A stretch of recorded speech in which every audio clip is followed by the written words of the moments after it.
previously, if you were going to think of an Alfa Romeo and a Porsche, iconic sports cars like the 4C and 911 would quickly come to mind. However, here in America, iconic sports cars like that simply aren't moneymakers for smaller, exotic luxury car brands like Alfa and Porsche, which is why I've assembled two of the brand's most popular models here in the States. The 2019 Alfa Romeo Stelvio Quadrifoglio and the refreshed 2019 Porsche Macan. Now, both of these vehicles are relatively new additions to the compact luxury SUV segment, and they're also two of the most sports car-like in their handling dynamics when you compare these crossovers to the rest of the competition. So in today's video, the big question I want answered, does Porsche or does Alfa build the better sports car-like SUV? That's what we're here to find out.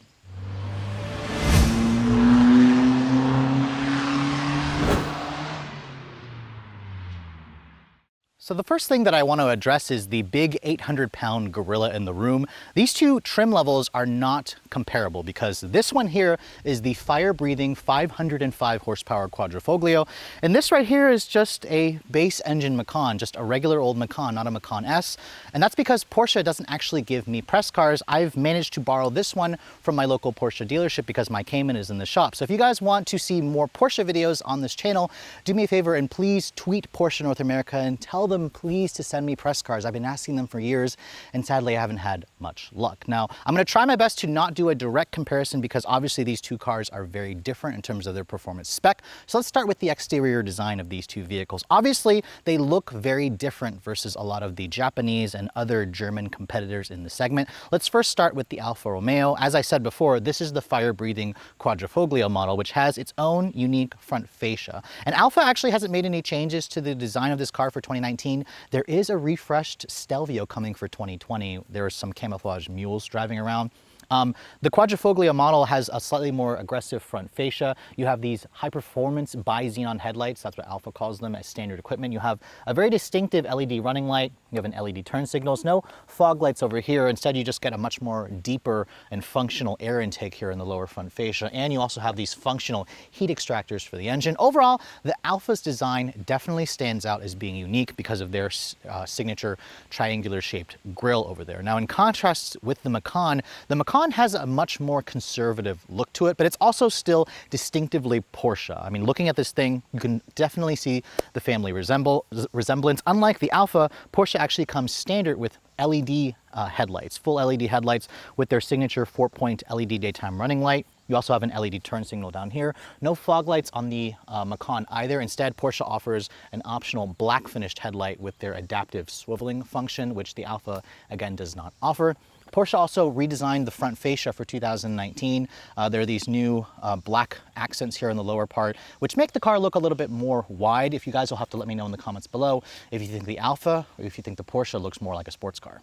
So while I have both of these cars in this position, let me first show you guys what's underneath the hood. Now, both of the cars actually use struts, so you don't have to actually use a prop rod for either of them, which is good because these are expensive premium brands. Now, the first thing I'm noticing, the Porsche looks a little bit more exotic when you lift the hood because it's got this clamshell style hood where it goes over the fenders versus the Alfa. You can also access the engine better in the Porsche, so that might be something that you guys who are do-it-yourselfers may want to prefer. Now, obviously, the Porsche has half the power of the Alfa. It essentially has half the engine. This is the standard engine in the Macan. It's a 2-liter turbocharged 4-cylinder with 248 horsepower, 273 pound-feet of torque. This engine compares very favorably to the base engine that's in the Alfa, which makes 280 horsepower. Now, it all goes out through their all-wheel drive system through a 7-speed PDK, so their dual-clutch transmission, and fuel economy is rated at 19 in the city, 23 on the highway. Please be sure and put premium gas. This one, as it sits, weighs around 4,300 pounds. Now, in contrast, obviously, I can't compare the two because this is the fire-breathing Quadrifoglio.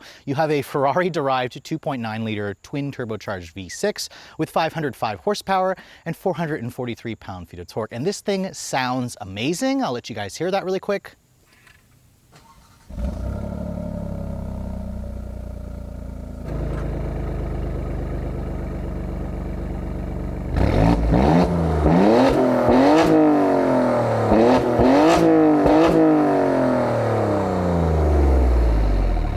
So as you guys heard, the engine sounds super exotic, very race car-like.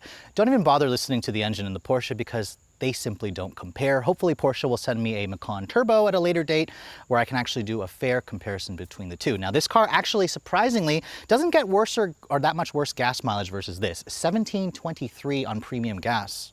Really surprising to me. It all goes out through an 8-speed ZF sourced automatic. All-wheel drive is going to be standard. This one's a little bit heavier though, at around 4,400 pounds. Alfa says you should get to 60 in around 3.7 seconds for this car. Compare that to the base Macan, which will do 0 to 60 in 6.3 seconds. Again, you can't really compare the two. What you can compare is this car will tow a maximum of 4,409 pounds. That 9 pounds really makes a difference. While this car only tows about 3,000 pounds. So if you actually want to do SUV things, you might want to get the Porsche because it tows more and there actually is an off-road mode, which I'll have to show you when we get into the interior. So remember, these are supposed to be SUVs. So let me first start off with the cargo capacity. Now I've got the new Macan here. Porsche says you get around 17.6 cubic feet of space. That is actually one of the smallest cargo areas in the segment. It's really not that much more than what you're gonna get in like a mid-sized car. If you fold down those seats, you get around 53 cubic feet of space, which is about 10 cubic feet less than what you're gonna find in something like a BMW X3. Now, thankfully, this power liftgate does come standard on this particular one. And like most Macan models, they're gonna come with this dealer branding on it because most of them end up as courtesy service loaners. Yeah, this is the one that I've got for a couple of days because the Cayman is in the shop for a recall. Don't worry, there's nothing wrong with it. Now, the button to open up the liftgate took me forever to find that. It's right here underneath the rear wiper. And you can see for 2019, Porsche did update the styling of this vehicle. It's got these full LED taillights with this new part here that connects the two modules together that spells out Porsche.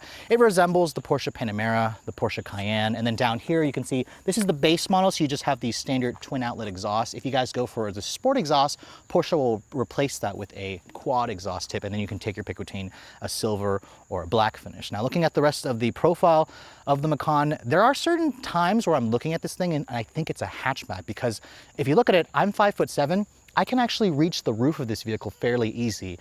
That's because it's actually not very tall, so that's good if you guys are short, but again, it doesn't really look like an SUV. The wheels on this particular one are the 19-inch Macan designer wheels. They're wrapped in 235s in the front, 255s in the back. Keep in mind, you can go all the way up to a 21-inch wheel if you guys want, and the 21-inch wheel costs like $5,000. So again, that's expensive. This car has the standard suspension, so it only has about 8 inches of ground clearance. If you guys go for the air suspension, you can actually increase the ground clearance to be around 9 inches. Now, at 110.5 inches long in the wheelbase and 185 inches long overall, this is the same size, exact size as the Alfa Romeo Stelvio. The two cars are also practically identical in width and in height, so looking at the two cars side by side, you can clearly tell they are direct rivals.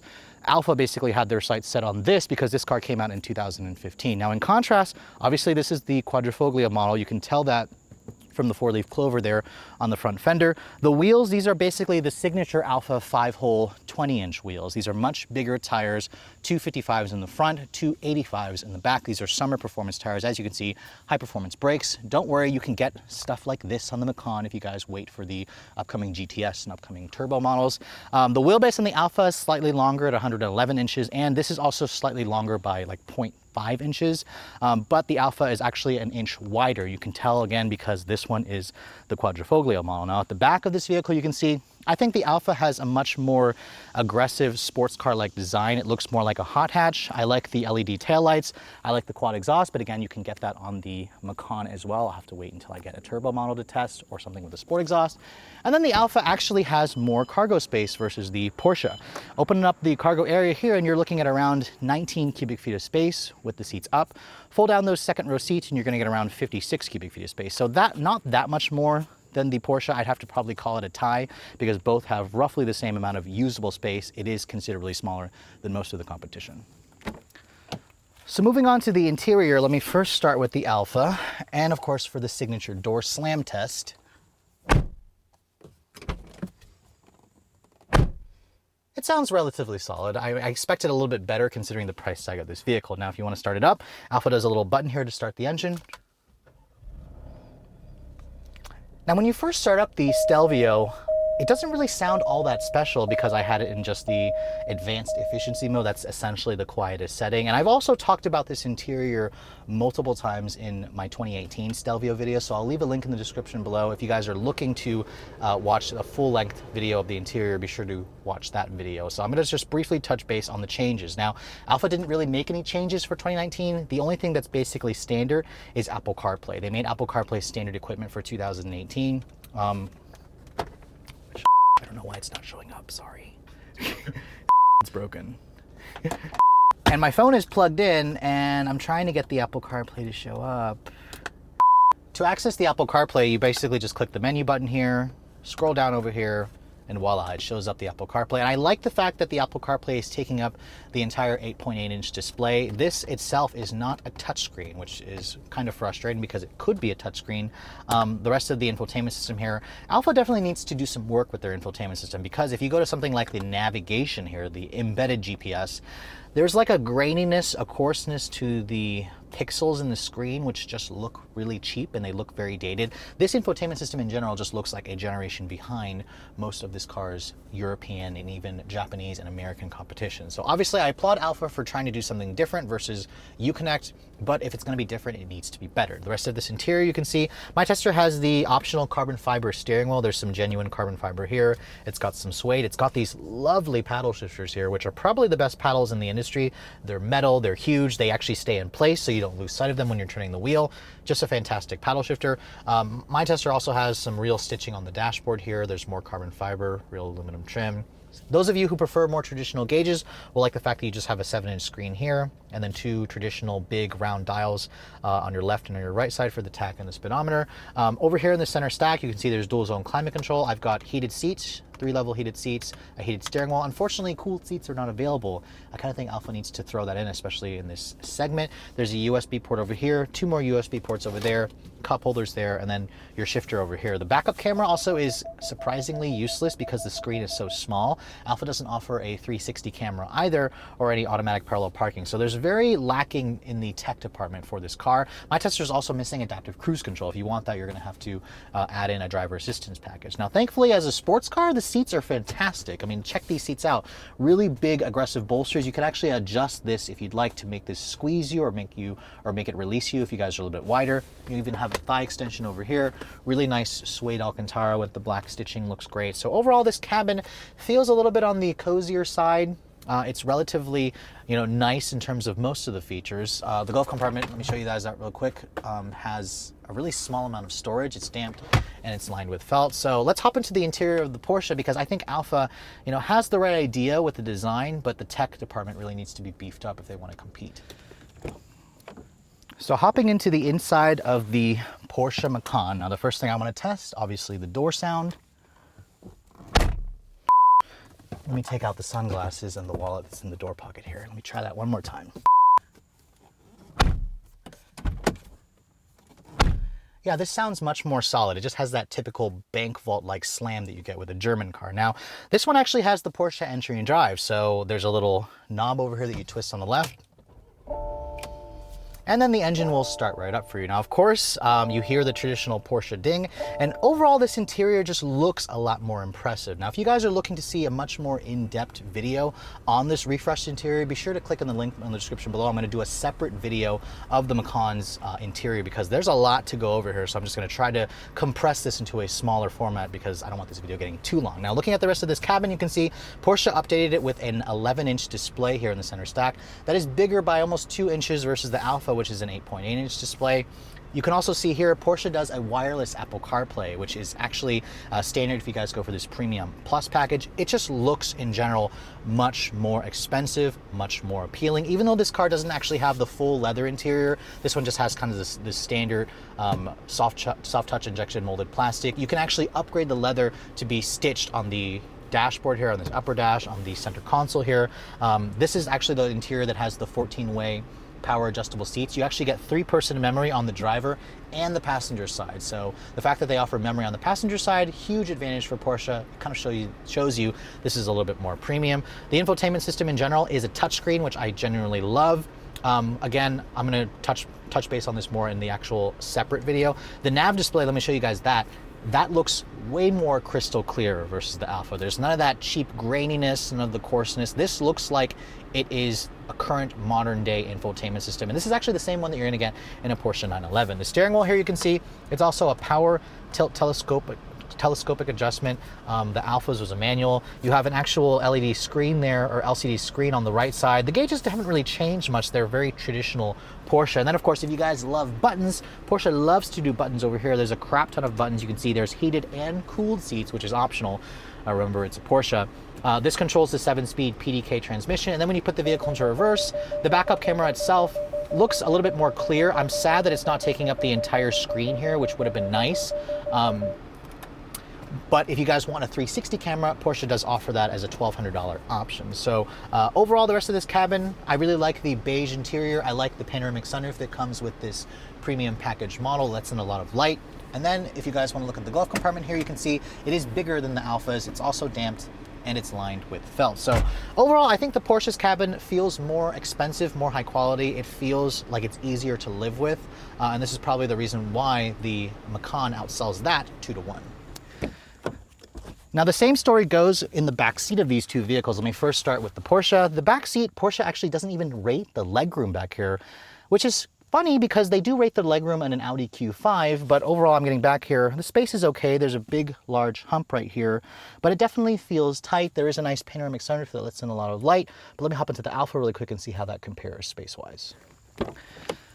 Now the smallness continues when you get into the back seat of the Stelvio. Alfa actually says that you get around 32 inches of legroom back here. And sitting back here, it feels about the same as the Porsche, to be honest. There is another hump right here that intrudes on the middle passenger.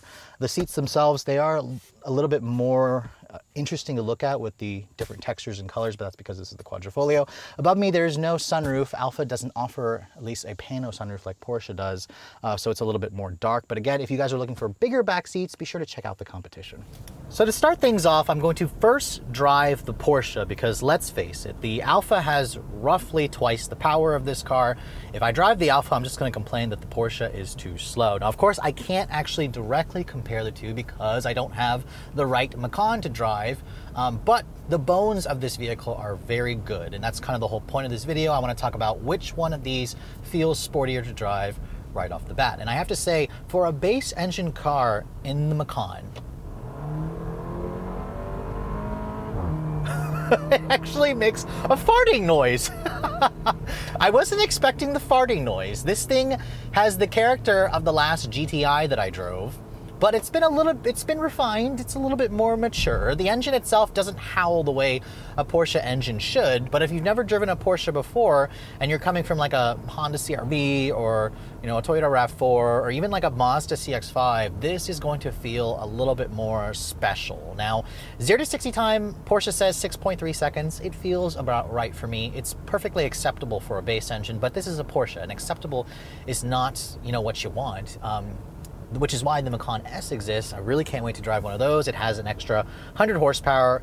Theoretically, it should feel like the last SQ5 that I drove, which has the same powertrain as this. Now, in terms of the steering feel of this car, it is typical Porsche. It's an electric power steering. It is actually very quick. The body has very little lean. For an SUV, I forget that I'm driving an SUV, which is why I keep calling both of these SUVs cars, because they literally feel like cars when you drive them. Now, in terms of the visibility, the Porsche is very easy to see out of. It's got a very large windshield, slim A-pillars as well, good view out of the back, big side mirrors. The driver assistance in this car is definitely a step above the Alfas, although both of the brands are behind a lot of the other competition. Porsche, you know, gives me this lane departure alert. It's got lane change assist and stuff like that. That is actually optional. If you want adaptive cruise control, it's optional. Porsche doesn't have any of that self-driving stuff really that Audi has with their traffic jam pilot. I imagine Porsche is working on that. I know Porsche is all about the driving experience and whatnot, but now, you know, luxury also includes the self-driving stuff. You want to have the luxury and you want to have the technology aspect of it.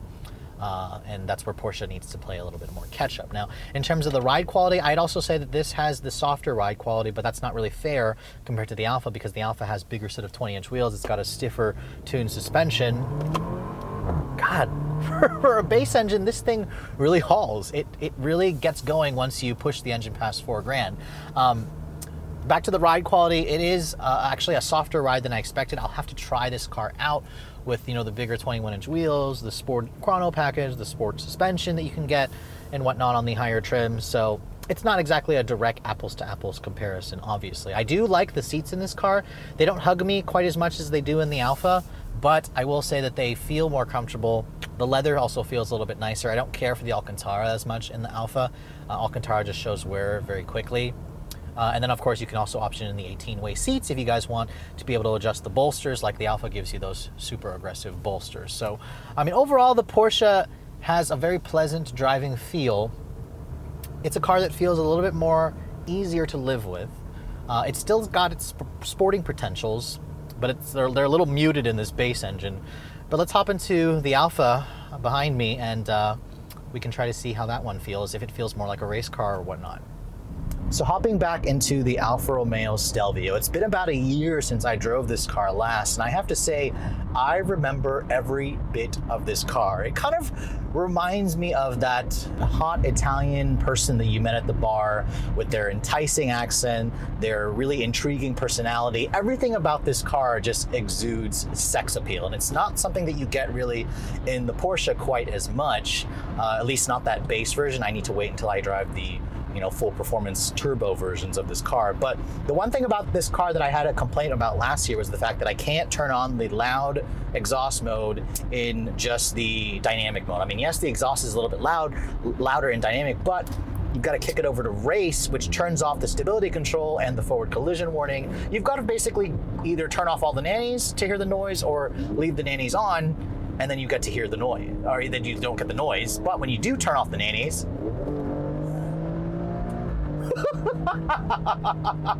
so the Porsche had some crackles and pops, but this literally farts. This car is so unbelievably loud. The engine is such a sweetheart, such just brimming with character. The manual mode with the paddles.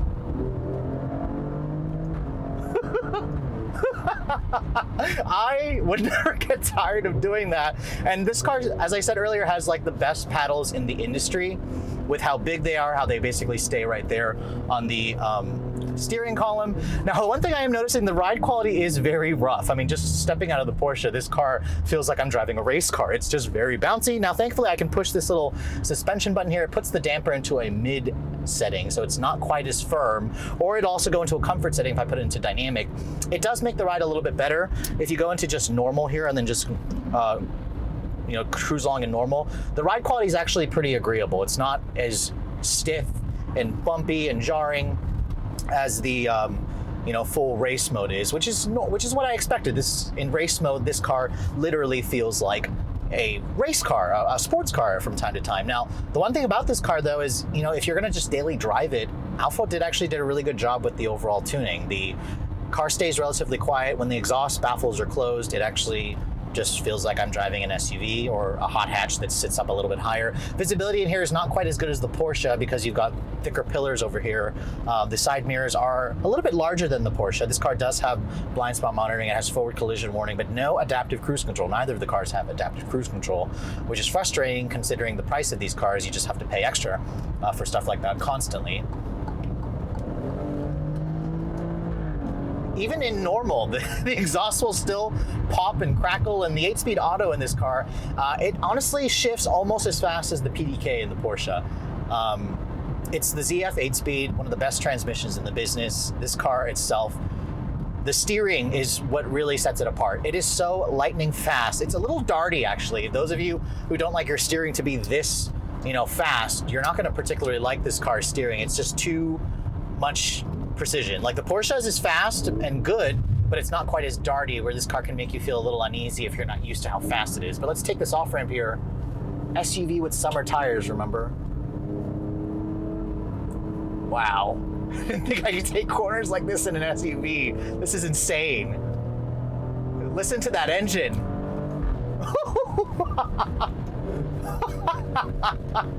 Oh my God, this car is just, it just exudes sex. It has so much character. I could never get bored driving this car. Such incredible grip for an SUV. God. until you run into a slow Prius in front of you.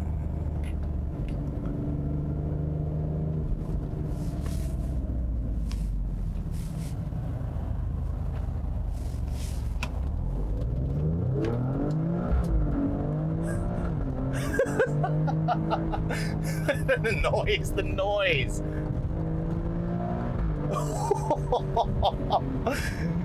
Yep.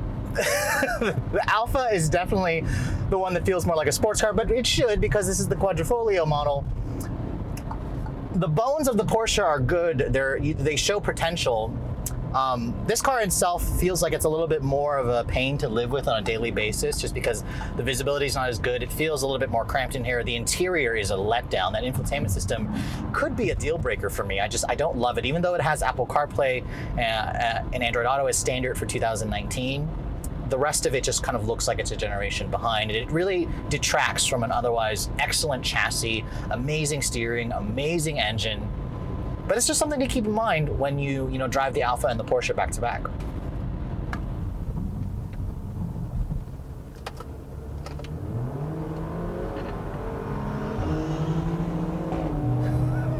Clearly, that's where you're going to notice the fact that this car has half the horsepower of the Alfa. It's just so sad. Porsche, you really need to give us more power.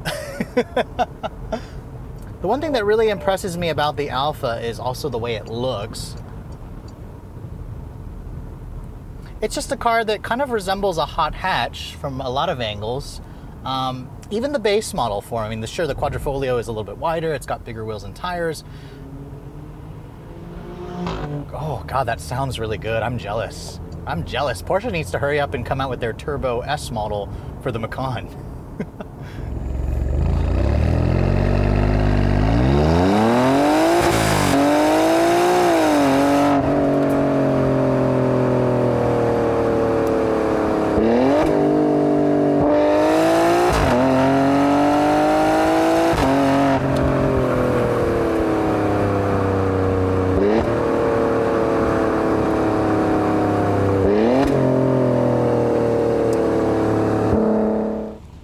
Careful.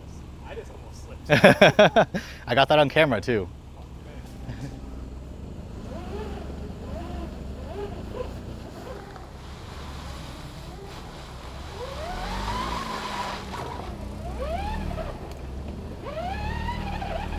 You probably don't see that very often. So from an enthusiast perspective, you're probably looking at a performance SUV and thinking, what's the point? However, if you guys own something as low as a Porsche 911 or a Giulia Quadrifoglio, and you have to take it onto a light off-road excursion like this, most of you probably wouldn't even dream to do it. However, in an SUV like this with their increased ground clearance, it makes it relatively easy and you don't even have to think twice about doing it. Now, comparing these two side by side directly, of course, is pointless because this one here has literally half the power. It's gonna get smoked by this one. So I'm gonna basically start by talking about which one of these SUVs feel more like sports cars. And obviously that's gonna go to the Stelvio, regardless of the fact if you go for the QV model or not, because this car has quicker steering. It's also a little bit more darty. It rides a little bit rougher. It feels much more like a race car when you attack the corners. Now the Porsche is not far behind. This car's steering is still quick, although not quite as darty as the Alfas. The ride quality in this car is much more agreeable, but keep in mind this one here has the 19-inch wheels and it doesn't have the bigger wheels and tires, which hopefully Porsche will actually send me a turbo model with the big wheels and tires so I can compare the two directly. The interior of the Macan is much more agreeable and way easier to live with on a daily basis, so I'm gonna have to definitely say that this is the easier car to live with, but this one here is the sports car. So it's really gonna come down to which one is, or which aspect is more important for you. If you guys want your SUV to look like a hot hatch, to sound like a hot hatch, to go like a hot hatch, to basically trick you into thinking it's not an SUV, buy the Alfa. If you guys want an SUV that's still fun to drive, that feels like a sports car, that's also a little bit easier to live with. And remember, of course, there's also the competition from, the Japanese, the rest of the German brands, and some of the American brands. But I would argue that the Alfa and the Porsche are just much more unique when you look at the segment. Because remember, everybody's buying these crossovers. If you're gonna drive one of them, you may as well drive one that stands out a lot more. So with that being said, it's time to give both of these vehicles an RPM rating. Now, of course, I'm gonna do them side by side, starting with the R in real world usage. These are both compact SUVs, so I'm actually gonna give both of them a 6 out of 10 points because they do have smaller back seats and trunk areas versus a lot of their competition. Moving on to the E for efficiency, I'm gonna give the Alfa a 6, I'm gonna give the Porsche a 5, simply because this car actually gets almost similar MPG, and this one has the twin turbo 6-cylinder versus this one having the 4. If you guys go for a Macan S, it's actually only rated at 1823, so just 1 MPG less. In my real world testing, I got about 15 MPG in this because, what can I say, I just have no discipline with my right foot, and I got about 19 in this, so this one will get better MPG because it's only a 4-cylinder. Now moving on to the D in desirability, these are SUVs, but they do have badges that are a lot more prestigious than most of the competition.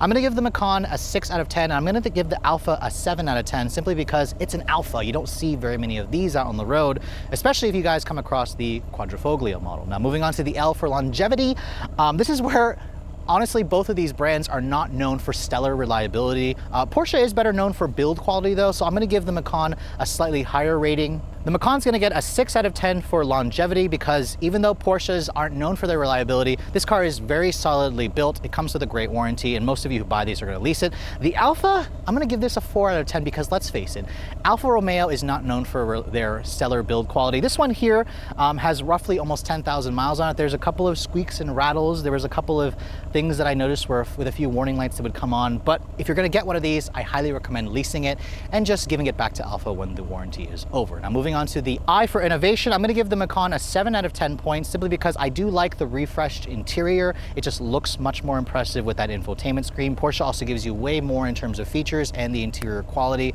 and they also offer a lot more powertrain options. The Alfa, I'm gonna give this a 6 out of 10 points simply because I'm gonna ding it for its very dated looking infotainment system, the very lack of safety tech features which you have to option in on this already expensive high-end model, and the interior itself just kind of feels dark and dreary. Alfa needs to work on their interior quality if they really want to play with the big boys. Moving on to the N for need for speed, obviously the Alfa is way faster than the Macan, so it's a little bit of an unfair advantage, but I'm going to kind of look at the segment as a whole. I'm going to give this car a 9 out of 10 points because you can get to 60 in under 4 seconds with this car. In fact, I've seen it as quick as 3.3.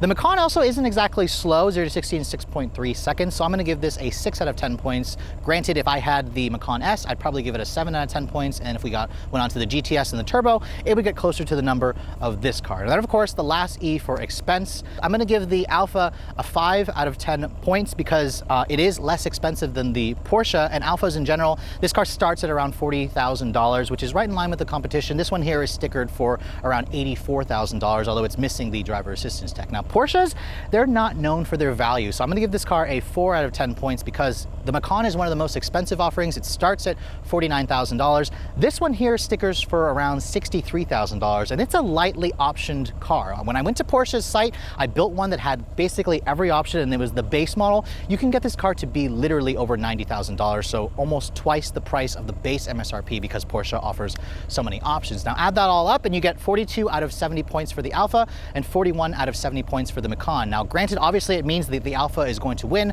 but I'm not going to say it's going to win because if this car was the Macan S, it would have probably beat the Alfa by 2 points simply because the need for speed score would have been a little bit higher. But honestly, if you guys are looking for a performance SUV, you can't really go wrong with either of them. This one here is obviously more fun. This one here is still fun, but it's a little bit easier to live with on a day-to-day basis. But I hope you guys have enjoyed my overview between the 2019 Macan and the 2019 Stelvio QV. If you're also looking to see the latest cars I'm testing, be sure to follow me on Instagram at Redline_reviews. Like us on Facebook, and as always, guys, please keep subscribing to the Redline Reviews YouTube channel for all the latest reviews. Thank you so much for watching. I'll catch you all in the next video.